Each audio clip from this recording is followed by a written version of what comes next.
Hello everyone, this is Ravi Jha. I am a defence counsel in Allahabad high court और आप सबका स्वागत है आपके खुद के चैनल टारगेट फॉर आईक्यू में। जैसा कि हम सभी जानते हैं कि उत्तर प्रदेश लोक सेवा आयोग ने एक वैकेंसी निकाली है जिसका नाम है असिस्टेंट प्रोसिक्यूशन ऑफिसर, और कल की ही तारीख में वो एग्जाम आपका कब कंडक्ट होगा उसके बारे में भी डिक्लेरेशन ऑलरेडी किया जा चुका है। तो अब मैं ये कह सकता हूं आपके पास कि हम सभी के पास वक्त कोई बहुत ज़्यादा भी नहीं है तो बहुत कम भी नहीं है। Even though we can say कि we have a very limited period of time, और इसी टाइम पीरियड के अंतर्गत हमें अपनी तैयारी को एक आयाम भी देना है। ये बात अलग है कि यूपी एपीओ के अंदर अगर हम सिर्फ लॉ पोर्शन की बात करते हैं तो आपका सिलेबस काफ़ी कम है, बट उसके बावजूद भी इसके अंदर आपको 4 अलग अलग पेपर पढ़ने का मौका मिलेगा, जिनमें से एक है आपका सीआरपीसी, देन आपका इंडियन पीनल कोड, उसके बाद आपका इंडियन एविडेंस एक्ट, और एक आपका लोकल एक्ट आता है जिसको हम सभी द पुलिस एक्ट 1861 और उसके साथ ही साथ रेगुलेशंस का पार्ट के नाम से भी जानते हैं। तो आइए आज की क्लास के अंदर हम चर्चा करते हैं सेक्शन 29 के बारे में, जो आमतौर पर बात करता है उन पुलिस अधिकारियों के अगेंस्ट एक पेनल्टीज के संदर्भ में जो आमतौर पे उनको मजिस्ट्रेट के द्वारा दिया जाता है। और अगर हम उस पेनल्टी की बात करें तो यूजुअली वो पेनल्टी उनको 2 रूपों में दी जा सकती है। वो 2 रूप एक प्रकार का ये हो सकता है कि उनके ऊपर जो उनकी सैलरी है उसका फाइन लगाया जाए, जो मैक्सिमम 3 मंथ से ज़्यादा किसी भी परिस्थिति में नहीं हो सकता है। और अगर हम इसके दूसरे पनिशमेंट की बात करते हैं तो आमतौर पे आपके अगेंस्ट, आपका मतलब है उन पुलिस ऑफिसर के अगेंस्ट, मैक्सिमम 3 मंथ्स का कन्विक्शन भी हो सकता है। ये बात अलग है कि आमतौर पे वो कन्विक्शन सिंपल होगा या रिग्रेस होगा, ये तो कॉम्पिटेंट अथॉरिटी को ही डिसाइड करना है। इसके अलावा अगर कॉम्पिटेंट अथॉरिटी को लगता है कि इनके ऊपर 3 मंथ की सैलरी का फाइन भी लगाना उचित होगा और उसके साथ साथ कन्विक्शन का इंपोज करना भी उचित होगा, तो अगर वो चाहें तो वो दोनों की दोनों चीजें भी इंपोज कर सकते हैं।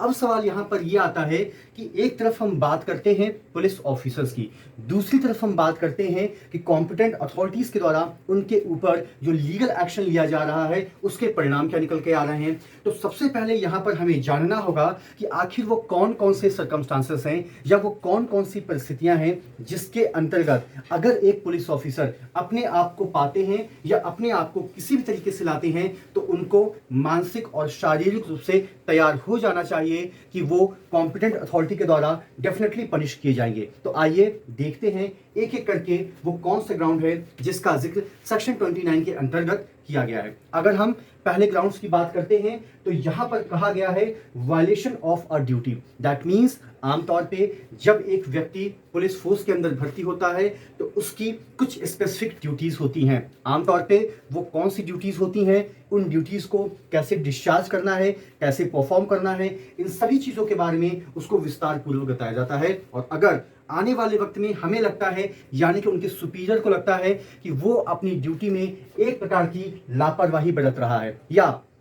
जो ड्यूटी उसको दी गई थी करने के लिए उसको वो वायलेट कर रहा है या उसका उल्लंघन कर रहा है। उसके अलावा अगर हम दूसरे पार्ट की बात करते हैं तो इस एक्ट के तहत या उसके सुपीरियर ऑफिसर के द्वारा जितने भी रूल्स बनाए जाते हैं, जो भी रेगुलेशंस बनाए जाते हैं या जितने भी ऑर्डर पास किए जाते हैं, अगर उनको वो क्या कर रहा है, जानबूझकर तोड़ने की कोशिश कर रहा है या लापरवाही पूर्वक उन कार्यों को कर रहा है जो ऑलरेडी उसको कॉम्पिटेंट अथॉरिटी या सुपीरियर ऑफिसर के द्वारा एक आदेश के रूप में पारित किए गए थे, तो हम ये मान सकते हैं कि वो अपने कर्तव्य के प्रति बहुत ज्यादा चिंतित नहीं है या वो अपने कर्तव्य से विमुख हो रहा है। इसके अलावा यहाँ पर एक ग्राउंड का जिक्र और किया गया है, वो है विड्रॉल फ्रॉम दी ड्यूटीज। यानी कि ऑलरेडी आप अपनी ड्यूटीज पे हैं, अचानक से आप अपने आप को विड्रॉ कर लेते हैं, उसके बाद आप छुट्टी पे चले जाते हैं। छुट्टी पे गए हुए आपको 2 महीने से ज्यादा हो गए और आमतौर पे वो छुट्टी किस आधार पर है, कहाँ गए हैं, इसका कोई एक्सप्लेनेशन आपके पास नहीं है।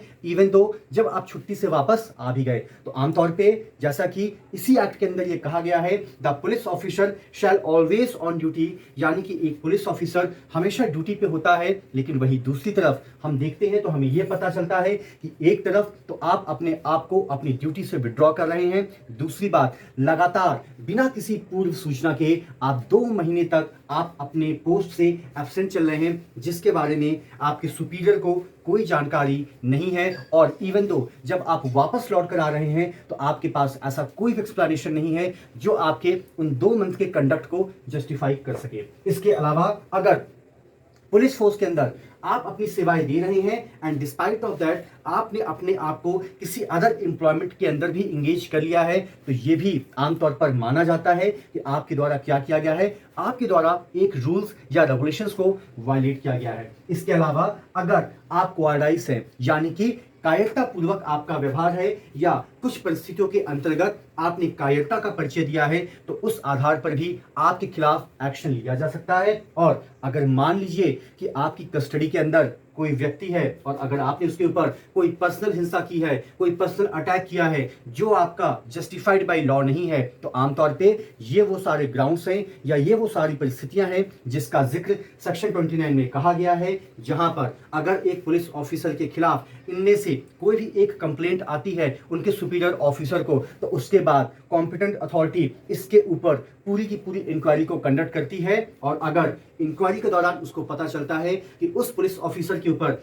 जो भी आरोप लगाए गए थे वो सारे के सारे सही हैं, तो इस आधार पे ऑलरेडी मैं आपको बता चुका हूं कि 3 मंथ की सैलरी के ऊपर होल्ड लग सकता है फाइन के रूप में, या मैक्सिमम आपको 3 महीने तक की सजा भी दी जा सकती है, या दोनों आपको मिल सकते हैं। और यहाँ पे सजा का प्रारूप सिंपल होगा या रिग्रेस होगा, let the competent authority will have to decide. इसके अलावा टारगेट फॉर आईक्यू 15 मई से 2 नए बैच को अनाउंस करने जा रहा है, जिनमें से एक बैच प्योरली आपका डेडिकेटेड होगा यूपी पुलिस एक्ट के रिगार्डिंग, जिसके अंदर सिर्फ और सिर्फ आपके साथ चर्चा की जाएगी पुलिस एक्ट के बारे में। और दूसरा बैच प्योरली आपका डेडिकेटेड होगा कंप्लीट यूपी एपीओ के पॉइंट ऑफ व्यू से, जिसके अंदर जीएस और लॉ की क्लासेस दोनों अलग अलग वक्त में चलेगी। इसके अलावा already we are providing test series, जो आपको दिए गए नंबर, जो नंबर है आपका 7500110314 पे कॉल या मैसेज करके आप इसके अंदर अपने आप को इनरोल करा सकते हैं।